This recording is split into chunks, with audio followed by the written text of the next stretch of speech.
जिंदगी एक सफ़र है सुहाना, यहाँ कल क्या हो किसने जाना.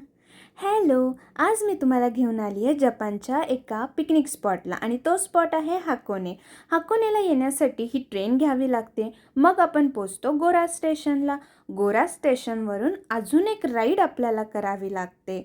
मग राईड करता करता खूप मजा येते. आणि हे आहेत माझे ब्रदर इन लॉ आणि सिस्टर इन लॉ. ते आले आहेत जपान फिरायला. मग फिरता फिरता दिसला हा सुंदर नजारा.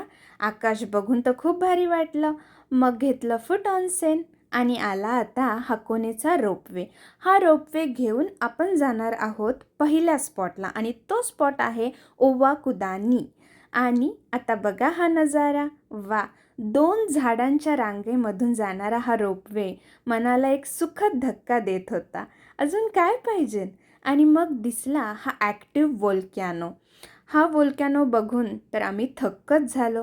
मग बाळाला जरा झोप आली होती, त्याला झोपी लावलं आणि पुढे बघते तर काय, माउंट फुजी सन. वा, काय नजारा होता तो.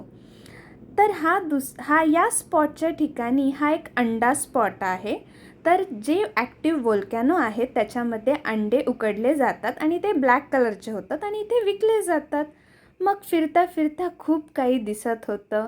फोटो काढत होतो, खात पीत होतं. मग हाकोने जिओ म्युझियम पाहिलं. तिथे बऱ्याचशा गोष्टी होत्या, मजा येत होती. मग नेक्स्ट स्पॉट होता हाकोने क्रूज.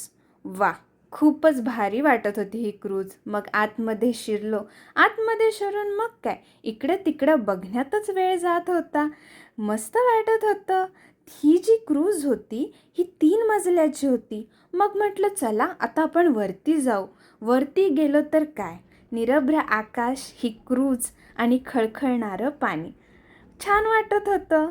मग सेल्फी घेतले, फोटो काढले आणि एन्जॉय करत होतो. एन्जॉय करता करता असं वाटलं तुम्हाला दाखवावं की ही क्रूज आतमधून कशी आहे. तर बघा, ही अशी होती. बसण्याची व्यवस्था मस्त होती. आणि नेक्स्ट लास्ट स्पॉट होता तोरी गेट. तोरी गेटला जाऊन रोमॅन्टिक फोटो काढले. बाय बाय, भेटूया नेक्स्ट ब्लॉगमध्ये.